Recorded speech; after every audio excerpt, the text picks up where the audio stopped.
Life. Life is a sacred opportunity, fixed between a sacred beginning and a sacred end.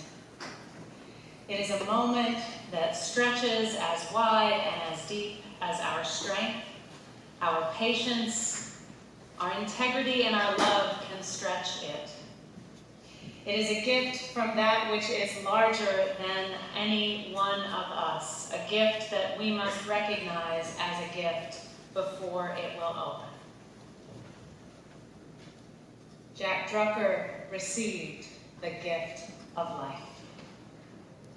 He allowed his life to stretch wide and deep, and he fought for every last blessing of love that his life could embody. We gather today in admiration. We gather today in celebration and in awe. And we gather today in grief. We are perhaps still counting, and we will be counting for the rest of our days, the many ways that Jack's life touched, bettered, and changed our own. These are blessings that we do not take lightly. Blessings that we will not forget easily, blessings that will challenge us, because even with all of their beauty now, we feel the sting of our husbands, our fathers, our brothers, our family members, our friends' absence. Who is the man that we are here to honor, to remember, and to mourn? On a pleasant afternoon at Ferry Beach Camp, when there was a lull in the programming, Jack Drucker was seated and resting when a firefly alit to his forehead and stayed. Dragonfly. Did I say firefly? Dragonfly. I heard Charlie say it was exquisite. Exquisite dragonfly. Jack had a kinship with these creatures, recognizing them as symbolic of his spirit. In the 30 minutes that followed, friends approached to remark, laugh, and question the strange apparition's study on Jack's face. Jack remained patient with the creature, seeing its chosen landing as a sign, a communion, an opportunity. There on his third eye, in the place of spiritual vision, beauty rested, and Jack rested with it. The man that we are here to honor, remember, and mourn held on. He held on to the beauty of this life. He held on to the beauty of your love. He held on to the possibility of every moment. The man that we are here to honor, remember, and mourn was a human being with human struggles, but he was a man that reached for divinity in life and love. And a man that knew it was divinity when it flew down and landed on his face. Jack Drucker, may we do well by your example.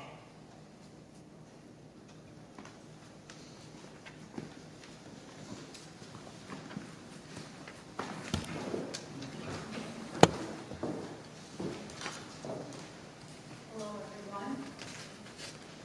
Unitarian Universalists light chalice at the beginning of our worship services. We light a chalice to remind us of our sacred purpose.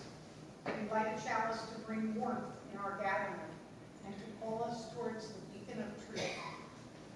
Today, in mourning and in celebration, we kindle a light that will remind us of the monumental quality of Jack's life, a light that will carry us through this sacred time of mourning and remembering, a light that will call us together as a community in sorrow and in gratitude. And to spark this flame, we would like to share these words penned by our dear one, Jack Drucker, his poem, Good to the Last Drop.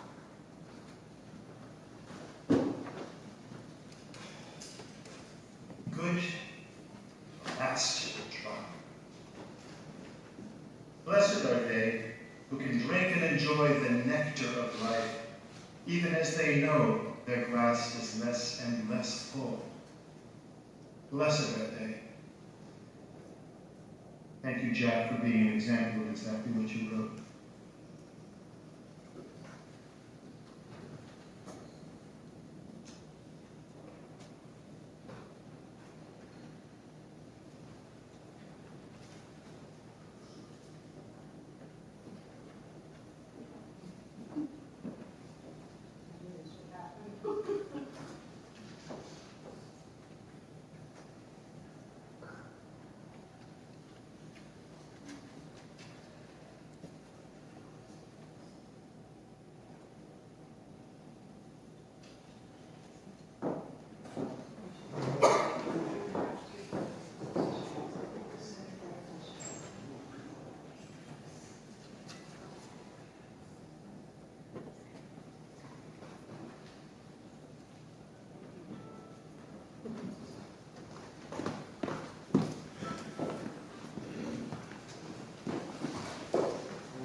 greater than any one soul. If you are someone who prays, may you pray. If you meditate, may you meditate. If you sit and reflect, may you do likewise. We'll begin with words, and when we conclude, we will rest in a moment of silence. May the love that is here among us tend those who need it most. May it break down the walls of our hearts and let us feel the truth that we are part of a community of mourners. May we know that none of us is alone. We think especially now of Francesca, Michael, Jonathan, and of Jean. We think of those who tended Jack through his illness and as he came to die. Those whose grief is most intense and in moments wholly incomprehensible. And we hope that they will be graced with moments of peace today and every day as their memories tend their spirits and as they remember the ways they have been changed by the great love of their husband, father, brother, family member, friend. And we rest also in awe of this community, gathered to pay respect. We rest in the blessing of relationship. Today, may we grieve openly. May we speak truly. And may we tend to one another. May the truth and beauty of Jack's life and the profundity of our loss draw us closer to one another and to that which tends our spirits. May we honor our dear departed. May solace come. Will you hold silence with me?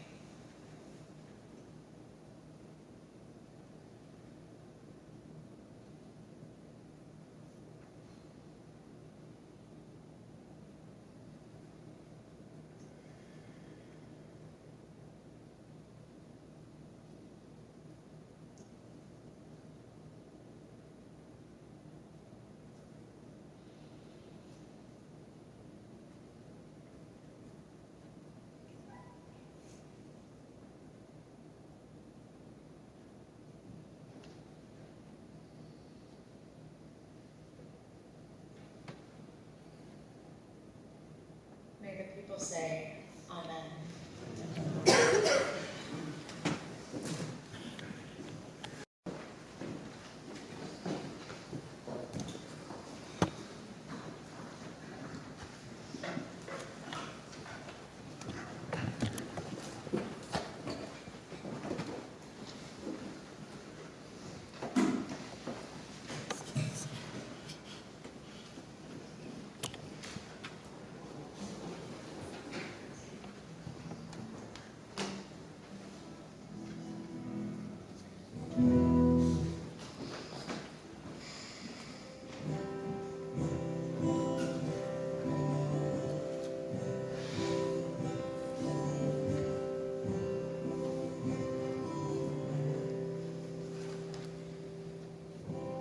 Gonna leave this broke down palace on your hands and your knees. You will roll.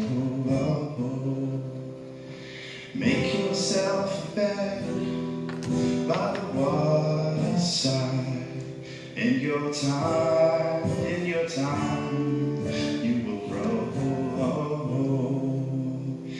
In a bed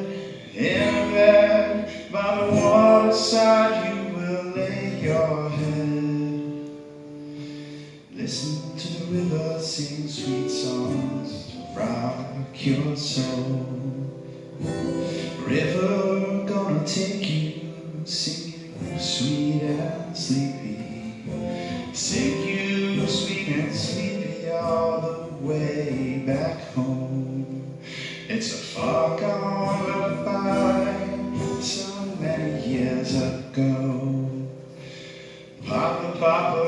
places you've gone since you first left home. Going home by the waterside, you will rest your bones. Listen to the river sing sweet songs to rock your soul.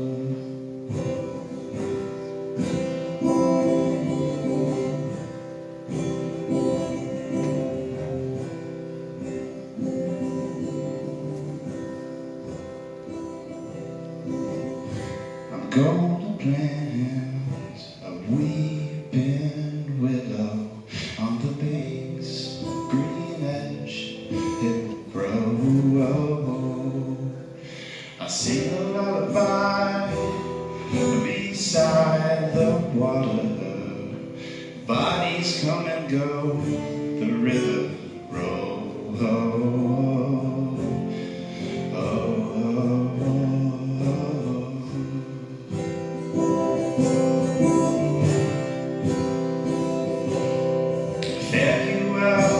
Fare you well, I loved you more than words can tell.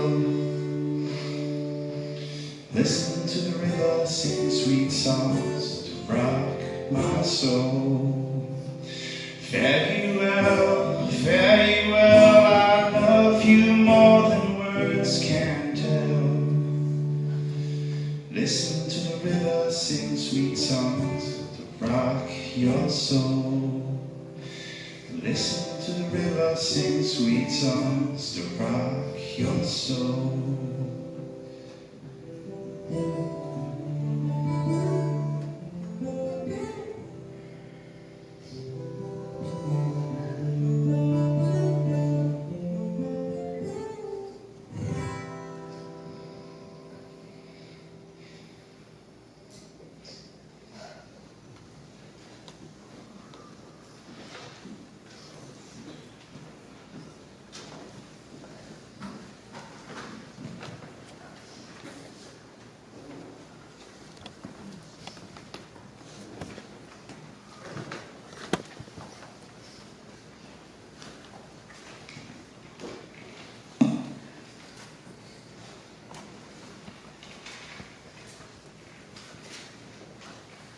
For many years, Jack and I made music together.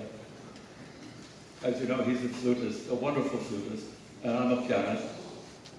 And we would get together in my house or his house, and we would make music.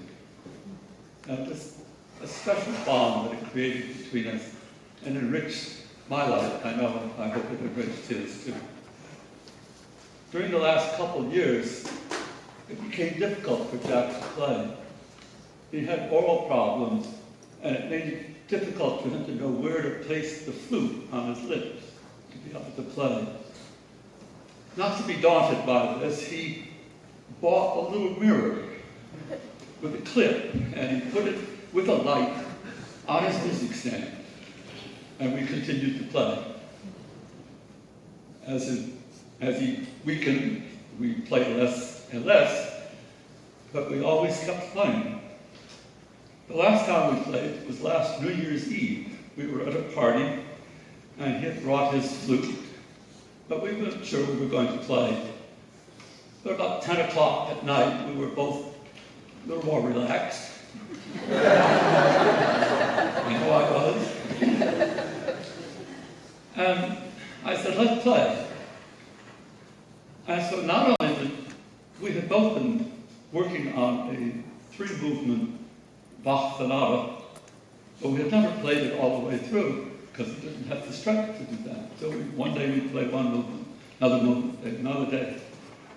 That night we played all 3 movements, and it just flowed as though it was coming from somewhere else. It was a glorious evening, and that was the last time that we played together. It was very special. As he became more ill this past winter, I would go over to his house, and he would lie on the couch, and I would play for him. Little Chopin, Bach, and Beethoven. And he would just lie there quietly with his eyes closed. And one day, he gave me a poem that he had written for me. It's the most beautiful gift I've ever received, and I'd like to share it with you. I'm starting to read Anya's letter. Sorry. Chopin Nocturne number 1, to David. My eyes closed, I behold enthralled, seeking colors, swirling through the musical sky. From within a quiet rapture, I think, is someone playing? Is any person actually playing this gorgeous music? Or is it unharnessed from human effort? Oh yes, it must be you. I open my eyes and see it is you. Yet I don't hear you playing. I see that it is you at the piano, but all I hear is the music. You are so within it, so unencumbered by thinking, by self-assessment of technique. Instead, Chopin, unfettered, has come to life through you. Thank you, Jack.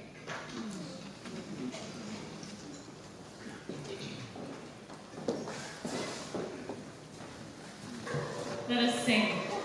This is Spirit of Life. The words will be here if you need. It's also in the gray hymnals, 123. Spirit of Life, please rise in body or spirit as you are able.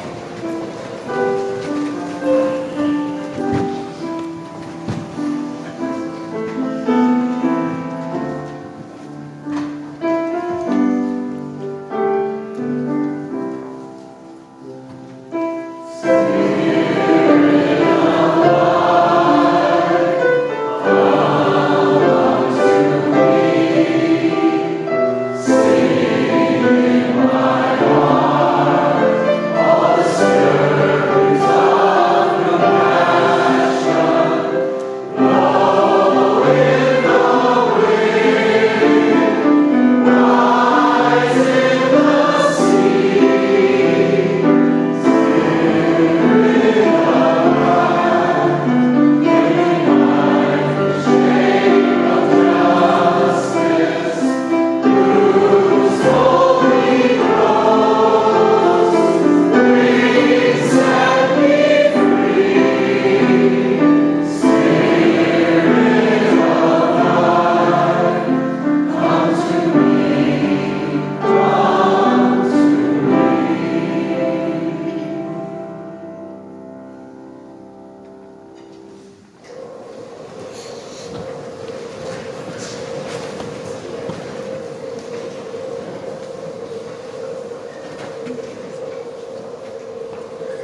exquisite is a word that comes to mind once again.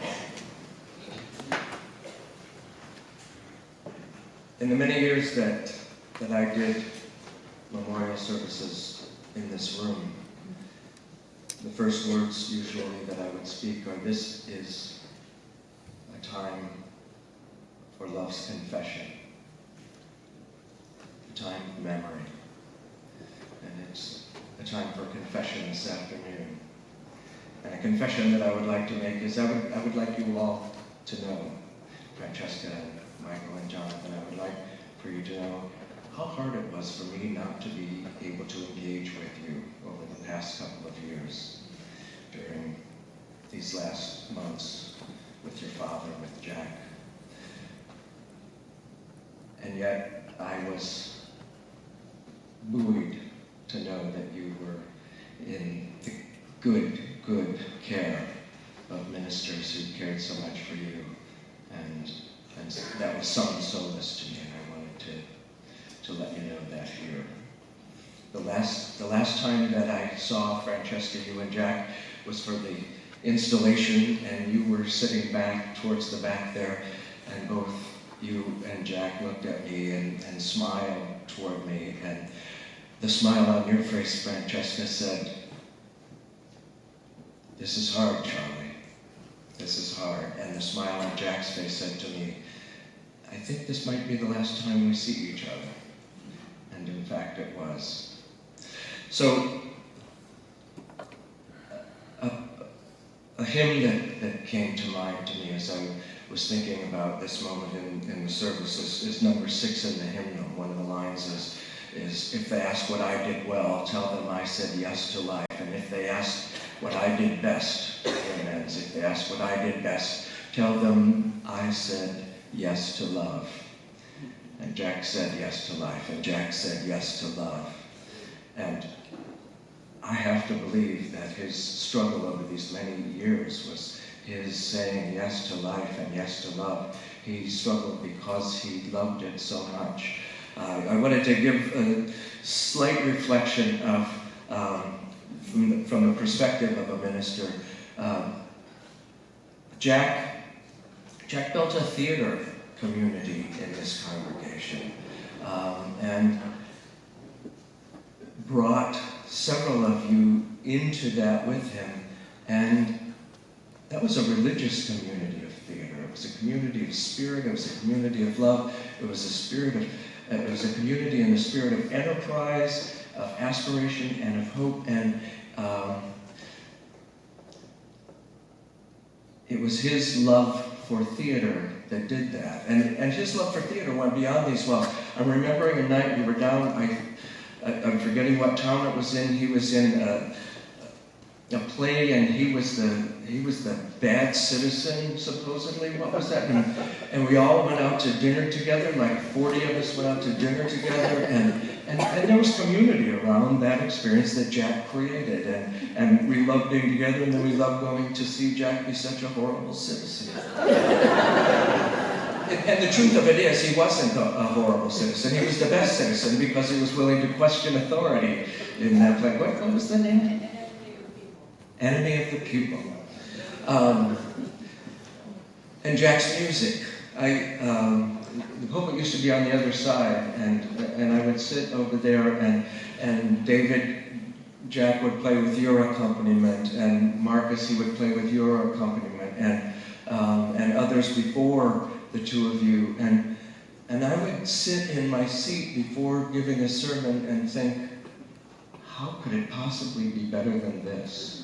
How could it be better for those last moments before preaching a sermon than to hear the beauty of that playing and to hear Jack's love for that playing in it?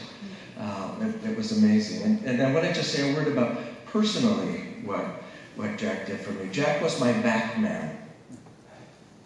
And by that I mean he had a bad back long before I did. And so I want to pass on to all of you a tip that Jack gave me that has saved me countless days of pain and agony, and that is when you're brushing your teeth in the morning or when you're working at the sink in the kitchen, put one of your feet about 10 to 12 inches in front of the other one. And it takes all that strain away. And Jack taught me that, and so really you would take that as coming from Jack and do it. I've watched people put their feet together and lean forward. Todd has had a great deal to do with healing my back too. I've watched a great number of people lean forward with both feet even and go, oh. Don't do that, Jack said. Jack said, don't do that.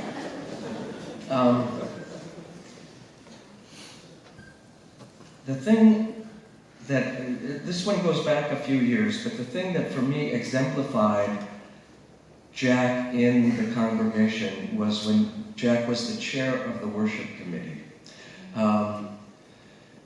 You only get a chair of a worship committee perhaps once in a lifetime, like Jack Tucker. And the reason for that was twofold. One was Jack had a vision into the future of what could be, and Jack had an eye to detail of what needed to be. And that combination of taking care of what needed to be and feeding it into what could be served this congregation well for the 3+ years that Jack was the worship chair. So I just want to say that Jack said yes to life, that Jack said yes to love, that he gave his life and served with love his community, his congregation, his friends, and his family to an extent that is a model for all of us. I heard a poem on National Public Radio the other day, and I'd like to end with it because I think it speaks to our moment here. It was by Judah Halevi. And the poem goes, "'Tis a fearful thing to love what death can touch, a fearful thing to love, to hope, to dream, to be and, oh, to lose. A thing for fools this, and a holy thing to love. For your life has lived in me, your laugh once lifted me, your word was gift to me. To remember this brings painful joy. 'Tis a human thing to love, a holy thing to love, what death has touched. May our lives be blessed in the memory of his."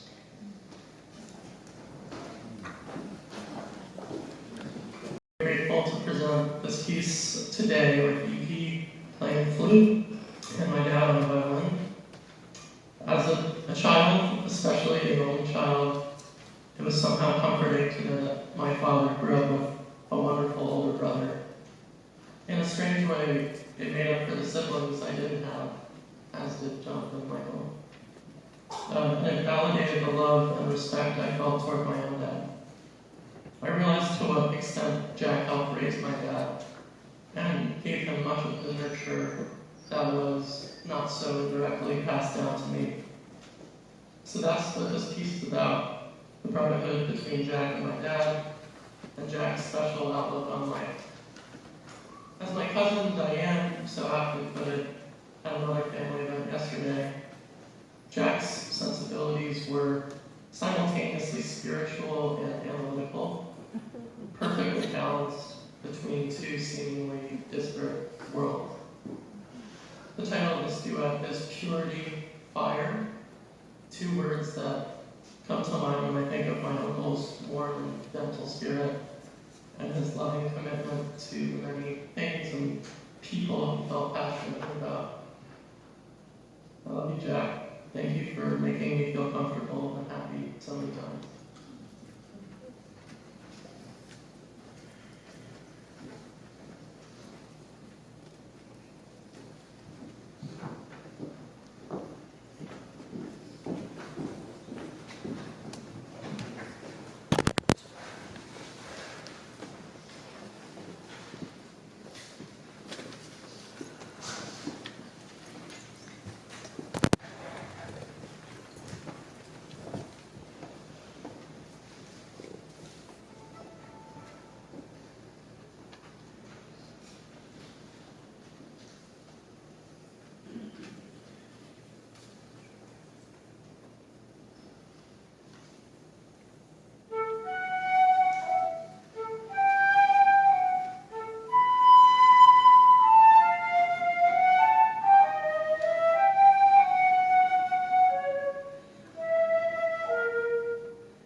great joys in my time here so far as co-minister was doing a service where we worked with Jack.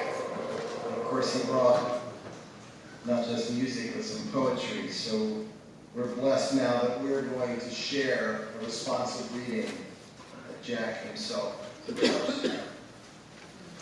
I'll read the block type. Please respond to what's written in italics.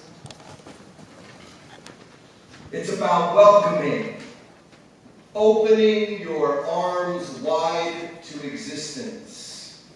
It's about being your full self, Lord, gathering your splintered selves from whatever worlds they inhabit.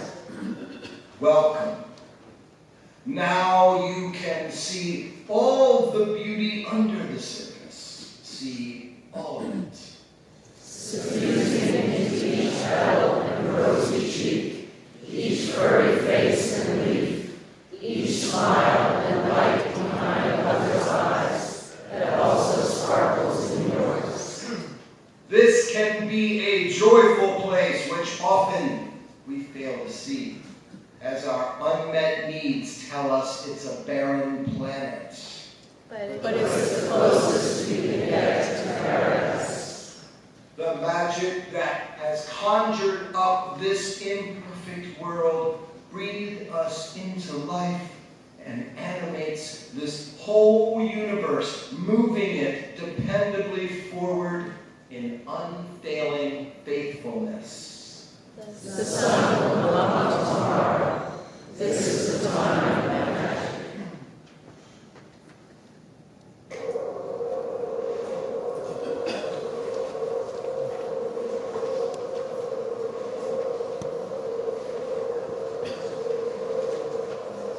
We begin with the family remembrances, and Jean has the first remembrance.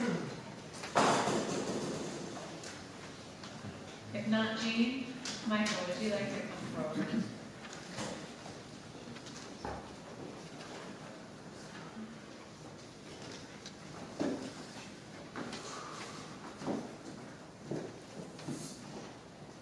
Jean, are you ready?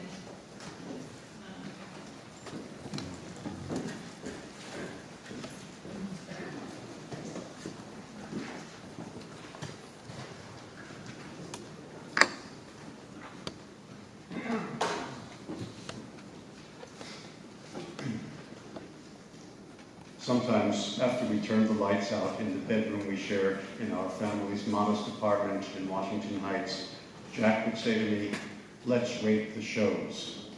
We watched a fair amount of TV as kids, surprising in retrospect, considering that there were only 7 channels at that time, of which we would watch maybe 4.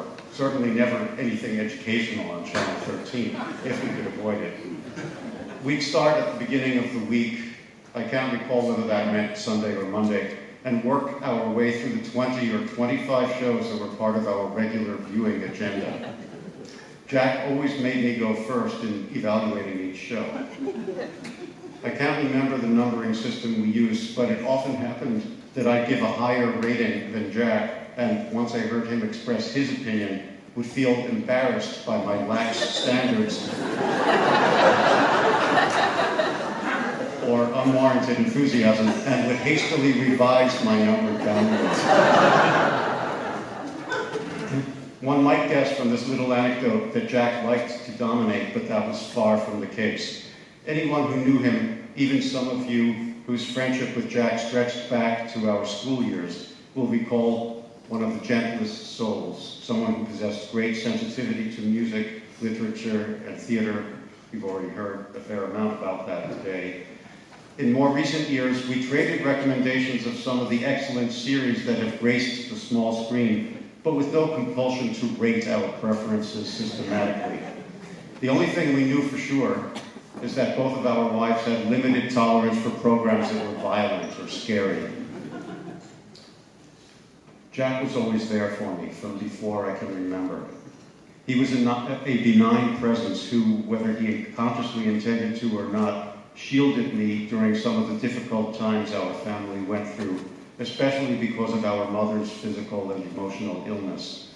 and despite an age gap of 5.5 years, he allowed me to tag along with him when he got together with some of his friends, showing much more patience toward a sometimes pesky kid than most older brothers would. He influenced me, and not only in terms of TV ratings.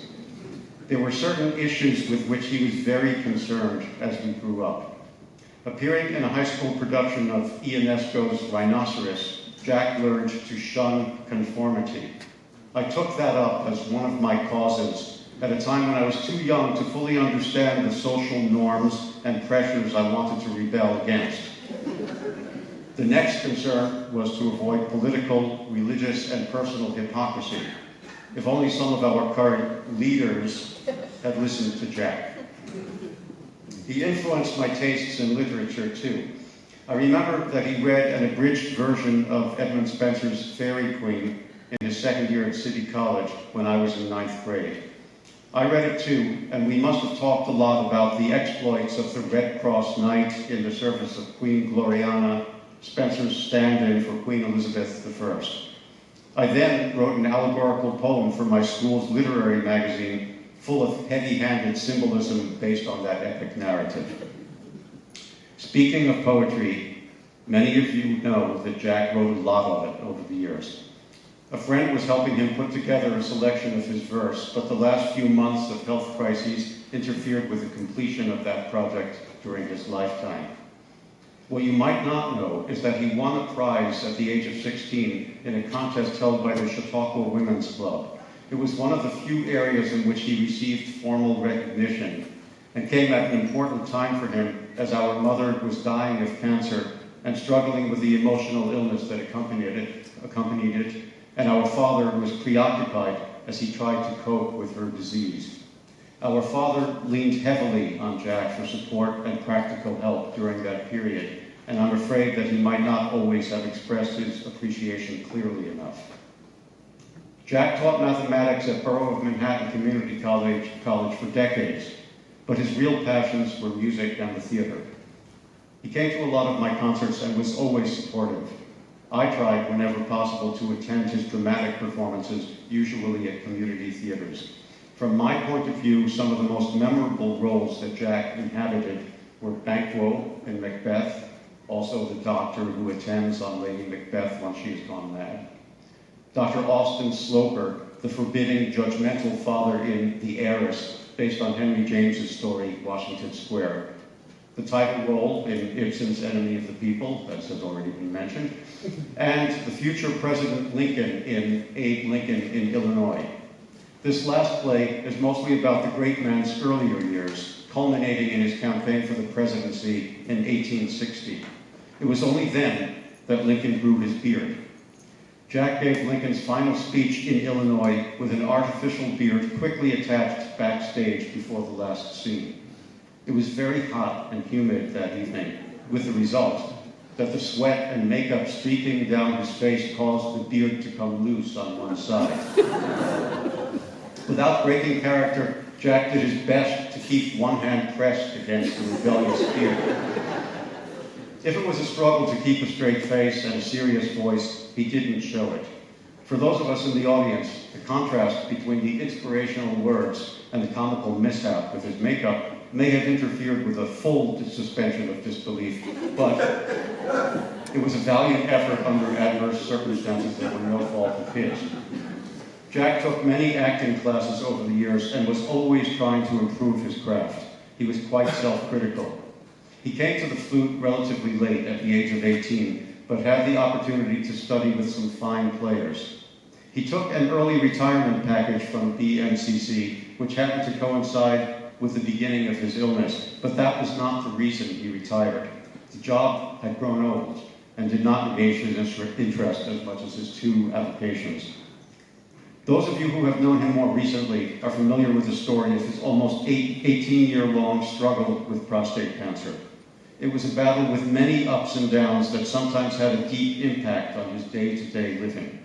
But he persisted in relishing the finer things that life had to offer through the arts and social engagement, largely through the community of this church, and in the sustained commitment to and deep love of his wife and sons, as well as the rest of his extended family. Here are some excerpts from an email that my son Julian sent to Francesca a few days after Jack passed away. I want to thank you for how much love and care you gave every day to my Uncle Jack. I have no doubt that was a significant part of what kept him going. Not to mention his incredible will to live. His endurance shows just how much he valued his life and everyone in it. Jack is always a beacon of kindness to me.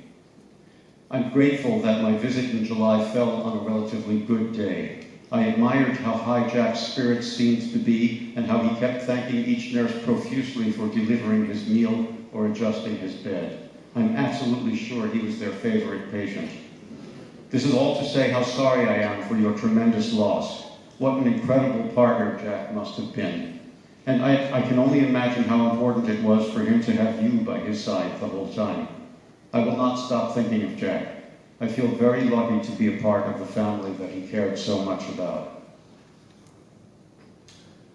The other day, I replayed a voicemail Jack left for me on my birthday in mid-May, probably just a few hours before his right thigh bone broke spontaneously, precipitating a terrible downward spiral that led to his death. I will not hear that voice again. The clearing of his throat, the pauses for thought before continuing with whatever details of his daily life and concerns he was sharing with me. I won't be able to hug him backstage after my quartet concerts and listen to his generous expressions of enthusiasm. I know that even as my life has continued since August 11th, with many responsibilities, pressures, and pleasures, I have not fully come to grips with this loss. I need to look through old photographs to summon up memories both recent and distant in order to fix in my mind a lifetime of Jack's presence, whether we were together physically or not, to hold on to something of his essence in spite of what I have lost.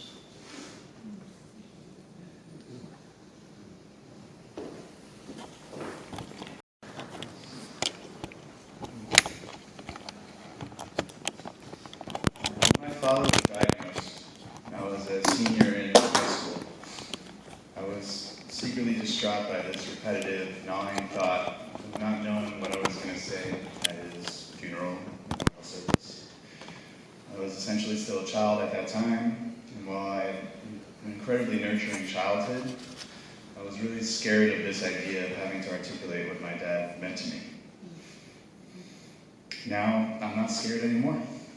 We were all blessed with 17 and a half years after his diagnosis, years that largely afforded him a very high quality of life, and it allowed us, me, all of us, the time to strengthen and grow our relationships to the point where I could stand up in front of you fearless, which is saying a lot because I'm usually a terrible public orator. I know deeply the words to use to articulate what Jack Drucker means to me. So, without further ado, our father did just fine with imparting the basic guy knowledge onto us. Tie a tie, birds and the bees.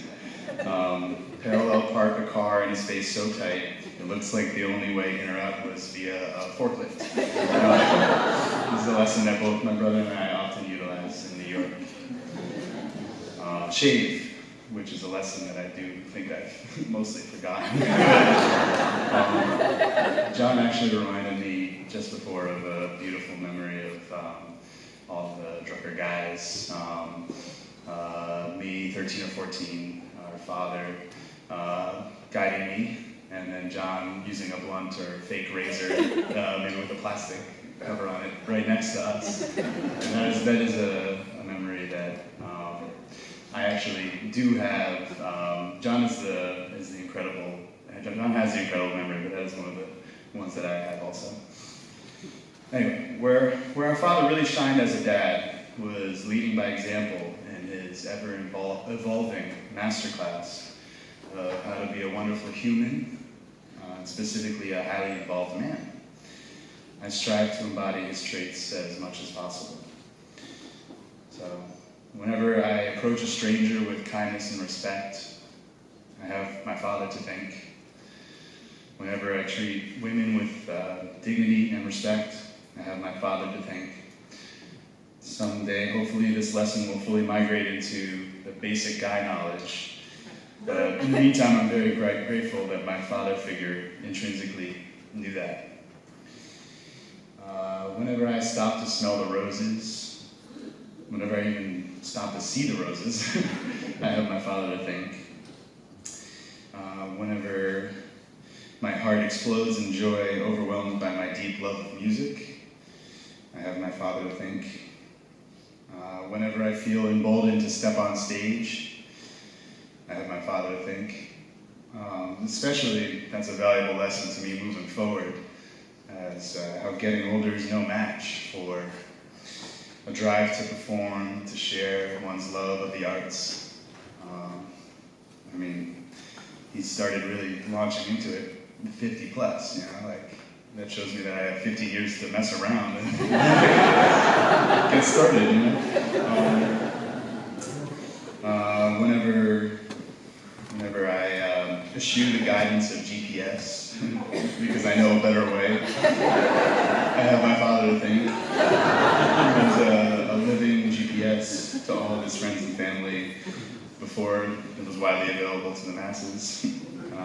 He had a fully drawn out map of New York City in his head with all the shortcuts highlighted at his disposal. And finally, whenever I choose family over career and other such trivialities, I have my father to thank. They say the measure of a life well spent is one full of family and love and joy. Well done, Dad. For all these things and much, much more, thank you. You will live on in me and my brother and further generations to follow. And he was proud of being kind. Once as a young boy, he actually injured himself at day camp rescuing a fellow camper who'd fallen off a hiking path. Sometime recently, it came to me as a hazy memory or reverie of a time during the last few months that Jack said that a way to remember him would be Jack Drucker loved. In my memory, it struck us, the rest of the family who were listening, as odd and charming at the moment, but it simply is true. He loved people, he loved family and friends, he loved art, he loved nature, he loved music, he loved theater, films, TV also. But most of all, he loved life. A few days ago, my former roommate called me and told me that my old cat, Felix, that's living with him, got sick. I went up to visit him and spent time with Felix. I ended up staying there for the whole afternoon, following him around with wet food and placing him up on top of the piano where he used to sit for hours when I practiced.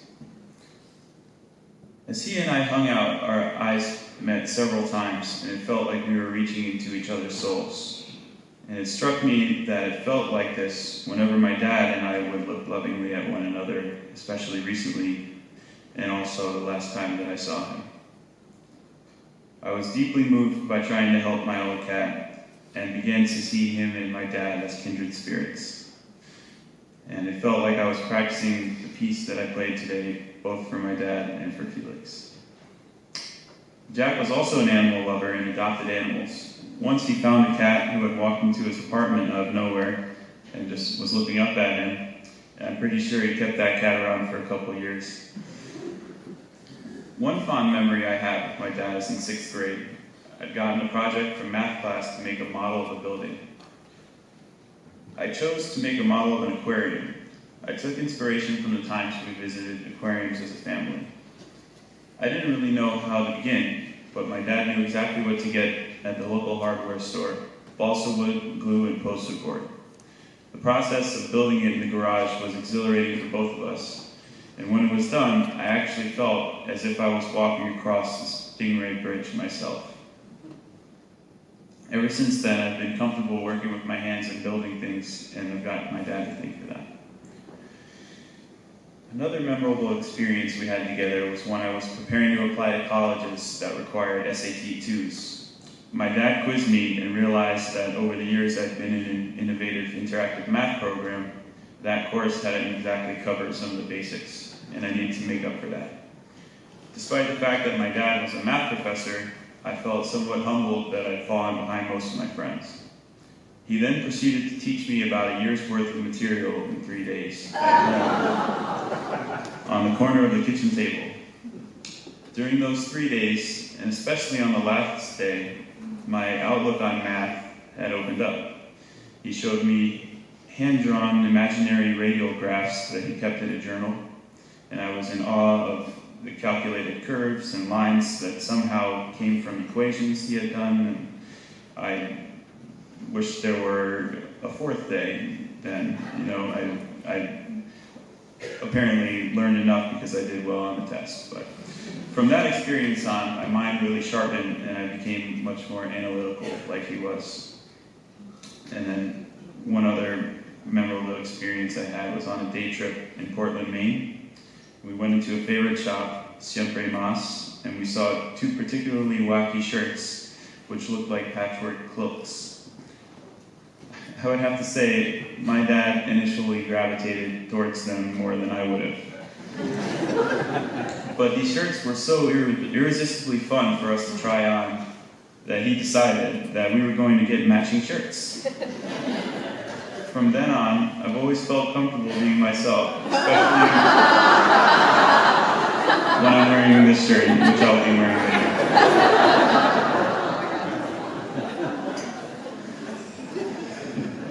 Thanks, Michael. As his condition was worsening, I had a recurring fear troubling me that all I'd be able to remember of his voice was names of medications, because I was hearing a lot of those, and now, though, it's remarkable how untrue that is, and I mostly hear his expressive, loving voice, saying thoughtful and profound and clever and funny things. In preparing this music for today, I really feel as though I'm trying to do my part in uplifting his soul. We always loved to play music together, and it was always a joy for me to hear him play, even as it became increasingly difficult. And he always encouraged me. As I practice, my natural inclination is to think of what Dad would think of this part as I play it this or that way. I'm actually catching myself thinking, oh, I need to ask Dad what he thinks of that. It's also in this way that I'm hearing his voice, telling me to play it, more like he would want. Rachmaninoff lost his father at a young age, and I can only believe that this piece was an ode to his father's journey to the beyond. In my college years, while studying in France, I wrote a piece for flute and piano called Le Défi des 3 jours, or The Challenge of 3 Days. At this point, I called it that because I had to write this piece in 3 days, so it spoke for itself. But I realize now that the challenge of 3 days was actually all about the time I had to learn math from my dad. I'm so grateful for all that I've learned, heard, and seen from my father. He really meant the world to me. As I reflect in my grief, I've become somewhat withdrawn and searching for my identity, but I realize I'm undergoing an evolution towards being someone who lived as well as he did.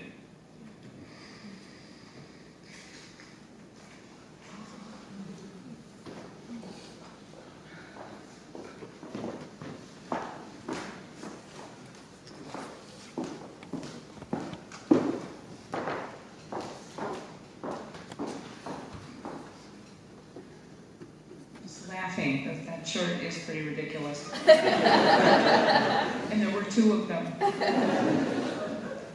First of all, I want to thank everyone for coming today. I want to especially thank the many people in our congregation who came together to make today's memorial so special with all the tasks involved. We are especially grateful to Ken Schumann for initiating and to Beth Smith for completing this lovely edition of Jack's poetry. And if you missed it on your way in, we hope everyone takes home a copy. I also want to note the Crazy Quilters made this beautiful lap quilt for Jack in 2009.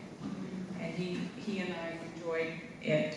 I remember Arlene saying of the Crazy Quilters, we could never leave Montclair with that quilt. It always had to be around. So, you all are one of the reasons we were lucky enough to have Jack around as long as we did. He simply loved life and did not want to leave us.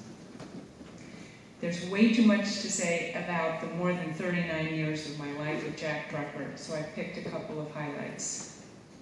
We moved to Montclair in 1991 from the Upper West Side of Manhattan with an 8-year-old Michael and 4-year-old Jonathan. Up until then, our Sunday religious practice involved the worship of diners.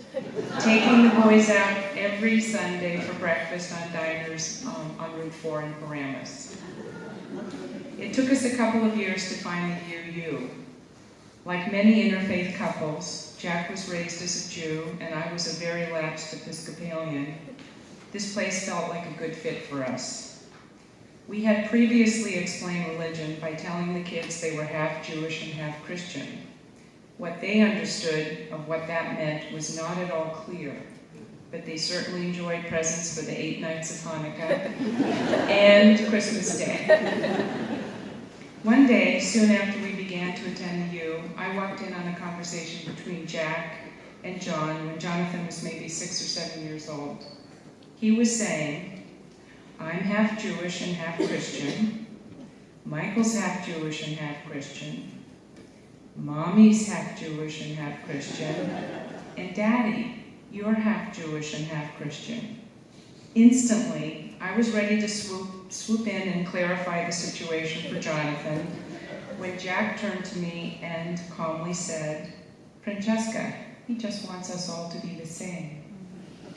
And that's what we did together as a family. We all became UUs, each of us finding our way into this beloved community, which helped us to raise our children and helped our kids to grow up, and helped Jack and me resolve our very different upbringings, helped us learn how to dump most of our baggage that we've been hauling around, and helped to give us a way to continually grow together, to fulfill part of our marriage vows, written on very classy index cards.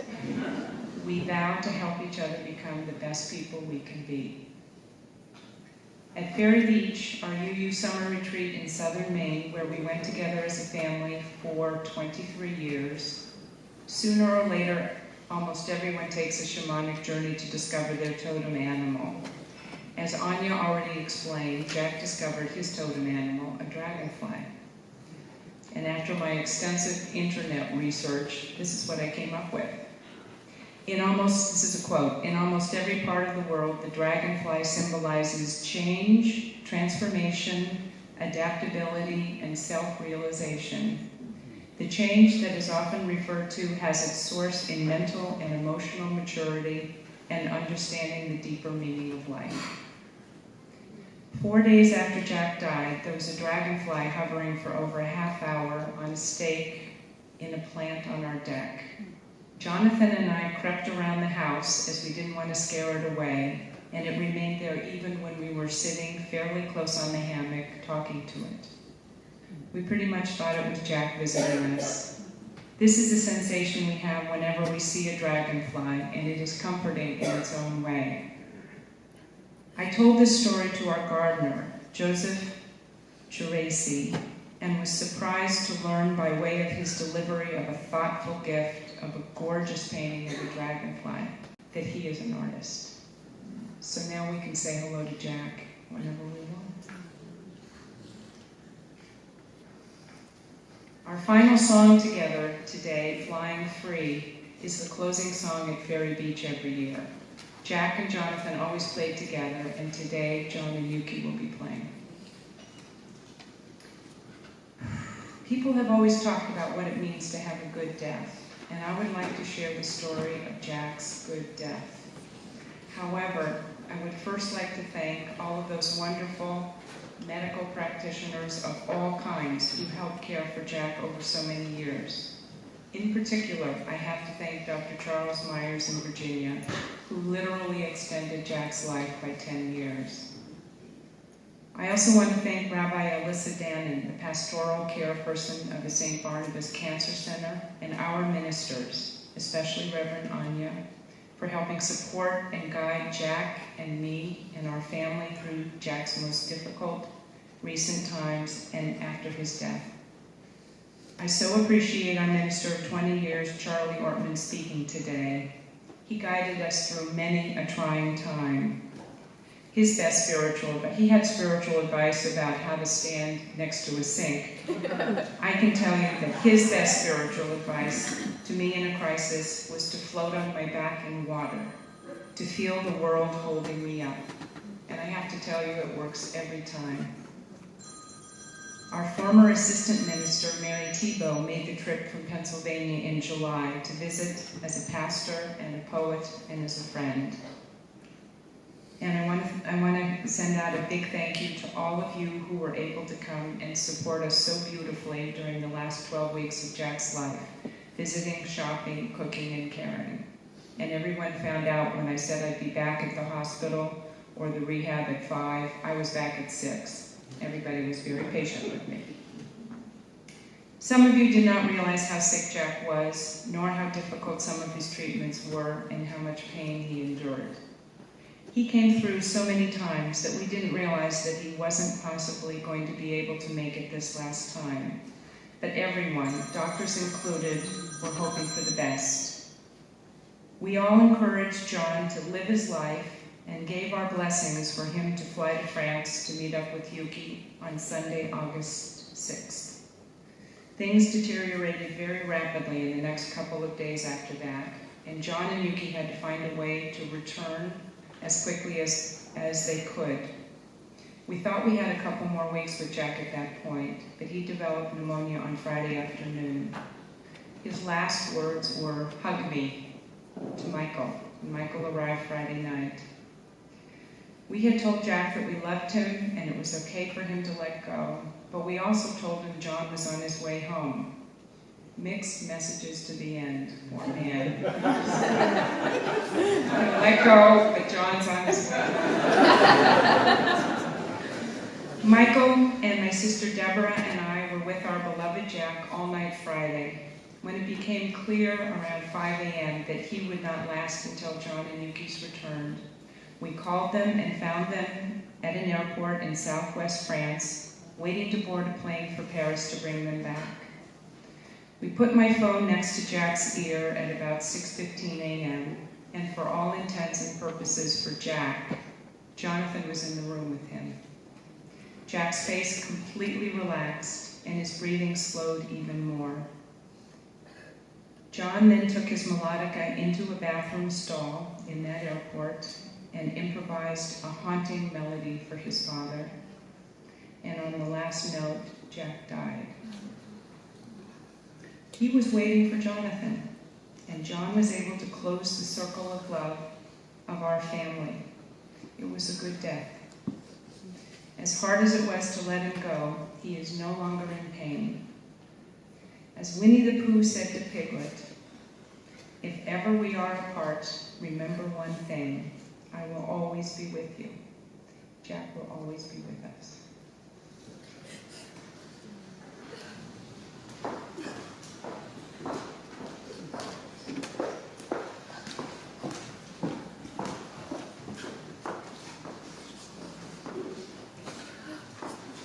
Thank you for the absolute blessing of your family remembrances.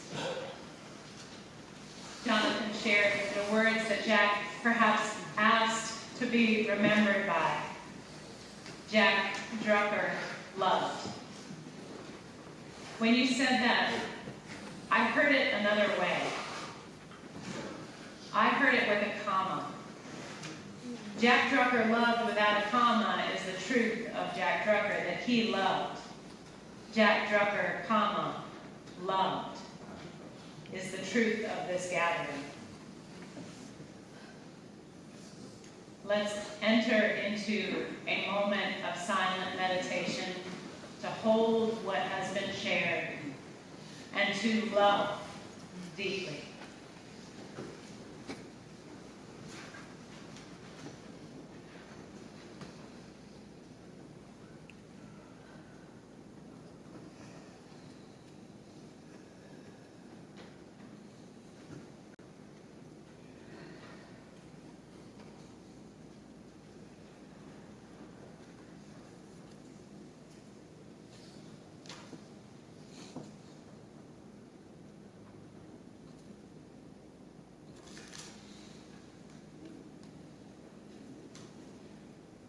Jack Drucker loved, and the people say, Amen.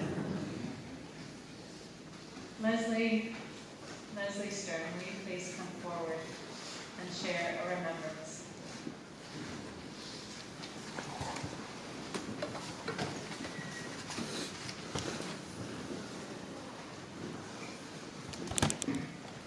Is this working? Okay, great.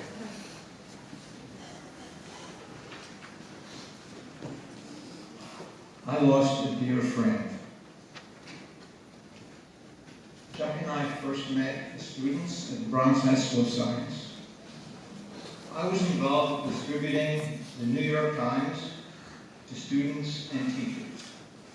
Jack was the monitor in charge of picking up the newspaper and distributing to his class.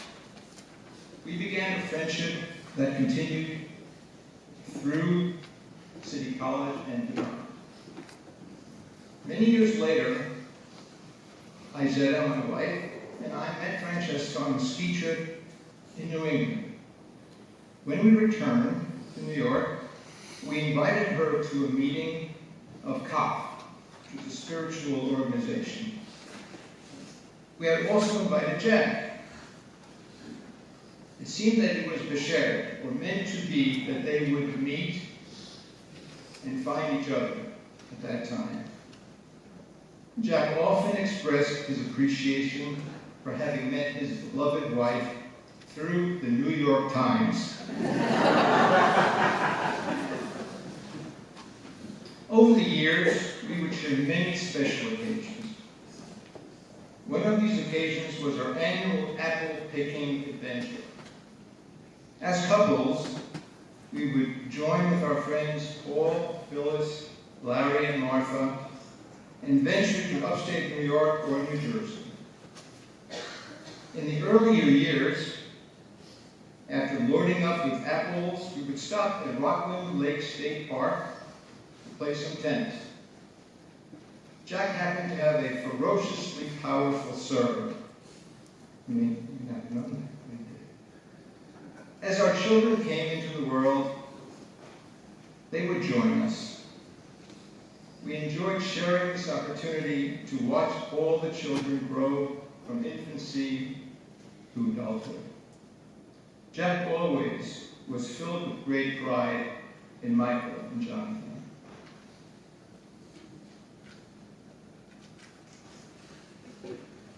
You may not know this, but Jack was a connoisseur of apple pies. He had very high standards. When asked to take a particular sample or to rate a particular sample on a scale of 1 to 10, he would very rarely find one above a 6 or a 7. He was as demanding at the quality of the pie as he was demanding about the quality of his life. Recently, when Jack was recovering from his broken femur, I brought him an apple pie. After tasting it, he said that he would give it an 8.5, which was almost unheard of for Jack. However, he qualified that by stating that the pie was really not worthy of that grade. He gave that high grade only because of the effort that was made in bringing it to him.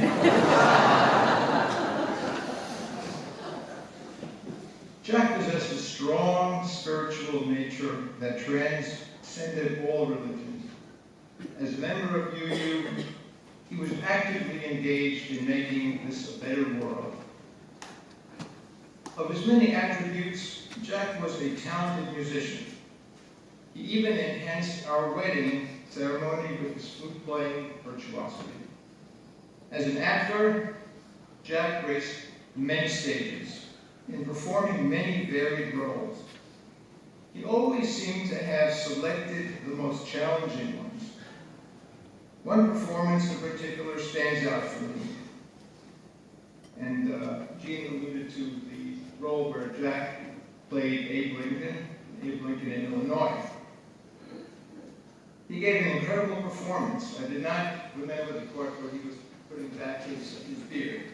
However, When the play was over, Jack revealed that his back had been causing him excruciating pain. Despite his suffering, he portrayed Lincoln impeccably. I told him that he would have made a better Abe Lincoln than Daniel Day-Lewis had portrayed. In that play, as well as in all aspects of his life, Jack had shown his desire to reach the highest levels of excellence. It also demonstrated the courage and toughness that he possessed. When I think of Jack, I am reminded of his expression, and Francesca alluded to that, being in a circle of love. Everyone here today has been touched and has been part of that circle. Jack had a wonderful way of generating and demonstrating the love that he felt for Francesca, Michael, Jonathan, Jean, and all of his relatives and community of friends. I have certainly been blessed to have experienced his love, his warmth, and his caring. The love that he gave to Michael and Jonathan was reciprocated in many ways, including their closeness and caring for him. The deep love that he and Francesca shared was so clearly evident in the inspiring way that Francesca devotedly accompanied and supported Jack through the many years of health challenges, while helping him to continue to live a very full and meaningful life. Her constant presence during his end-of-life journey gave him much comfort. In his modest manner, Jack personified an amazingly gifted, spiritual, socially and politically engaged and loving human being. It was a privilege to have a life of Jack's friendship. At this point, I would like to read Epitaph by Merritt Malloy. When I die, give what's left of me away to children and old men who want to die. And if you need to cry, cry for your brother walking the street beside you. And when you need me, put your arms around anyone and give them what you need to give to me. I want to leave you something better than words or sounds. Look for me in the people I've known or loved. And if you cannot give me away, at least let me live in your eyes and not on your mind. You can love me most by letting bodies touch bodies and by letting go of children that need to be free. Love doesn't die, people do. So when all that's left of me is love, give me away.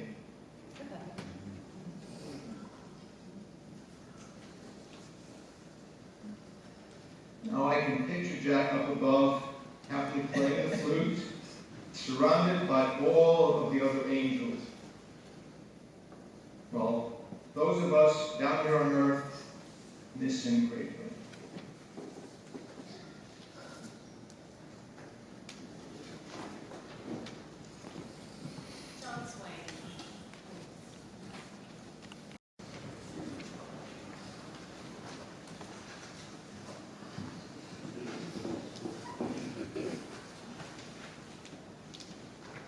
Hello. My name is John Lord Swain. There's been a lot of wonderful things said today and a lot of wonderful music. And I was wondering, I don't know if this is kosher or not, if you could put your hand and did all this wonderful stuff today. I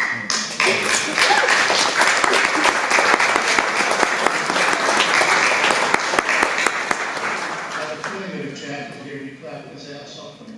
I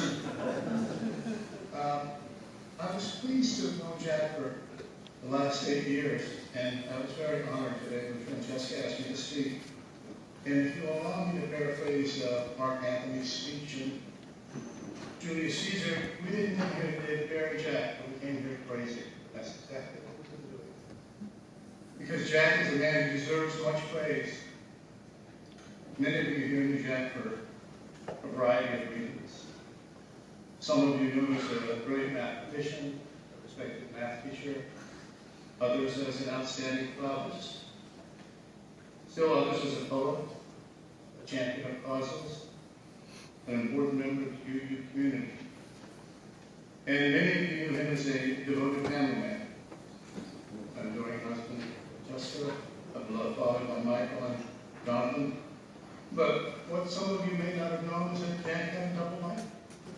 Oh yeah. He had other lives, other children, other relationships. And Jack loved all those other people, those women, those children, they all loved him fiercely and passionately. You see, Jack was a thespian, and his other true love was the theater. Unlike his real family, those other families were temporary. Born in rehearsal, they came to life on stage and faded out of existence on closing night. Sometimes those other people were allies, sometimes they were enemies. Francesca's clients often expressed concern and reported to her that they heard Jack yelling at people in his kitchen. And when they looked to see who he was yelling at, there wasn't anybody there. It's Jack rehearsing his lines. Jack and his other families were gypsies, and many of you out here today were members of that band, the Conspirators, and you took up residences where you could find a safe harbor. The Elizabeth Playhouse, Heroes of the Stars, or the West Orange Community Theater, or here with the UU Theater Group of Montclair. Jack brought life and vitality to whatever role he played, whether it was one of the classics, Shakespeare's A Midsummer Night's Dream, or many times mentioned today, Ibsen's An Enemy of the People, or Chekhov's Seagull. And sometimes he was in plays that weren't classics, and the characters he played weren't very classy. Like when he played the blowhard general manager in Mending a Tenor, or the domineering father of the parents. Some of Jack's characters and his other families were dysfunctional, like when he played the leading role on Little Foxes. And these people and Jack's character were nothing like Jack and the family that he had at home. But he was so good in that role, he was awarded an award in 1997, to recognize his excellence in Union County's community theaters. You know, any Broadway actor would be envious of Jack's resume. A resume that featured such plays as The Dying Almost Named, Working by Stud Sturgill, The Gay Marriage Play, Crossing the Lancet, Foreigner, Sea Folks, Spoon River Anthology, The Laramie Project, perhaps a seminal role of his career, Abe Lincoln in Illinois. And you know, Jack got that part, not just because he was tall.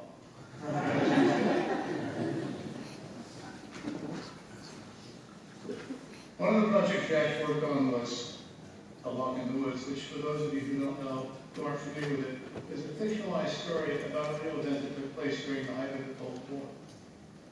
And in this play, an American arms negotiator and a Russian arms negotiator meet privately to try to pull their country back to the brink of war. Jack played the Russian. And the gentleman who played the American told me he wished that Jack had really been that Russian that he was playing. Not just the character, but the real person. He said that Jack was such a gentleman that if Jack had been that real person, the real arms negotiator, the world would be a better place today. Indeed, Jack's true gift was that he made all of us better human beings. Behind his calm demeanor was a passionate spirit committed to finding love regardless of the situation and expressing it not only in himself, but in others. His legacy will not be lost, but will resonate each time one of us. And Jack, we are honored to be known as your colleagues. Your legacy will live on each time one of us, your fellow thespians, steps onto the stage and breathes life into a character. Jack, we will all miss you, and we'll do our best to carry your spirit forward. Thank you for the bright light you brought to all of us.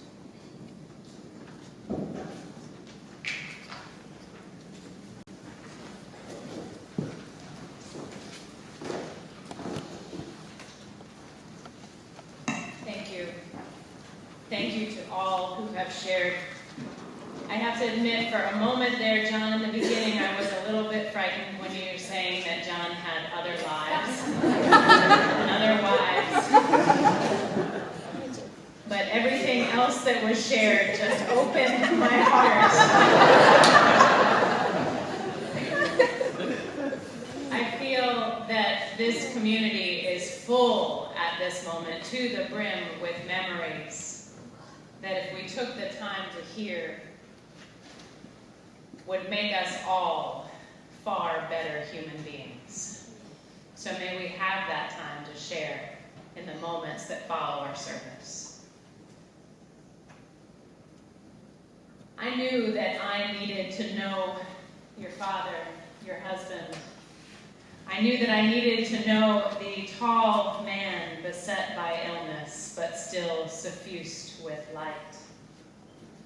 I knew I needed to know this person the moment that I saw him here in one of these seats in the sanctuary, taking in an evening of music on Reverend Scott and my first week with the congregation. Jack had that presence that is unmistakable. Monks have it. Aged artists that have given their lives to not just perfecting their art, but becoming their art have it. It was there, and it was so much more powerful than his illness. Yes, his illness took over his body. And as Francesca bravely shared, the last weeks, the last months, they were not easy. And there were many other days throughout that were full of pain. But the pain did not steal his presence. The day before he died, I spoke with him, and he was so tired he could barely lift his eyelids. But as I prayed, he reached out and held me with his hand, and then with his smile. And he smiled, beaming love. Just beaming love. He wouldn't let me leave without providing me with that one last glimpse of his spirit. That one last time. Jack didn't want to let go. And what he held onto was beautiful. He held on to Francesca, Michael, Jonathan. He held on to his brother, Gene. He held on to his family and his friends and to his congregation. He held on to the beauty of life, and he held on to the possibility of transformation. His poetry speaks to that. He held firm, but not to the fleeting things that we so often hold firm. He didn't hold on to the need for money, success, or ego. He held on to the possibility, to the chance that living one more day, and he had 18 years of one more day. He held on to the possibility that that would give him the opportunity to become more of the person he had always yearned to be. A person free of self-doubt, free to love and be lovable. He knew how early life challenges had compromised him, and he was determined to free himself of these chains so that he could die his most wondrous self.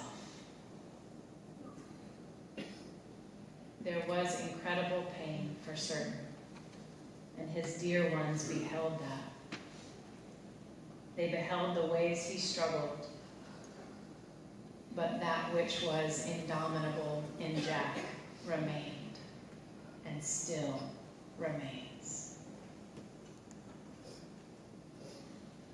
I remember when I first heard his poetry, it was captivating, not only in the way that purely good poems can be. It was captivating because it was good, but more so because it was a promise that Jack was making to himself, and a promise that he was making to all of you. A promise to keep on living every moment he had left. And bless him. Bless that beautiful spirit, because he did. And we are here to testify this. We are here to witness to greatness. And we are here to witness that for this we are forever changed. Amen.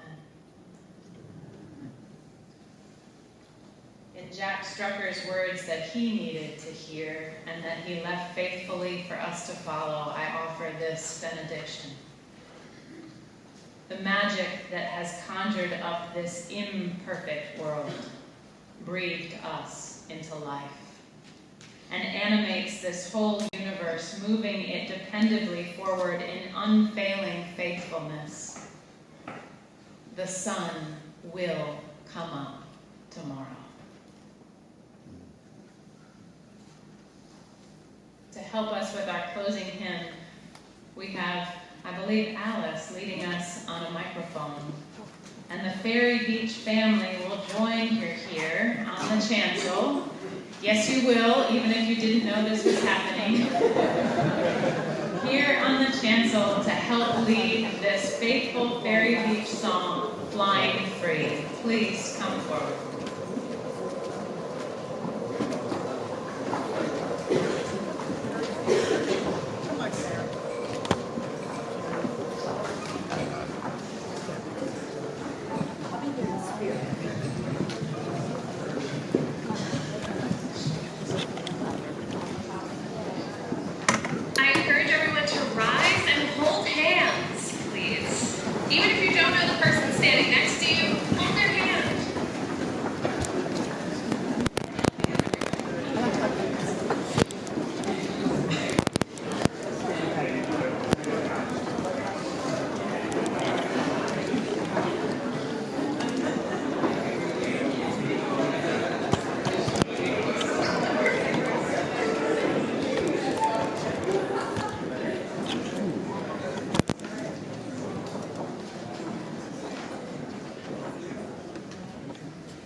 a moment, our service will conclude with a recessional.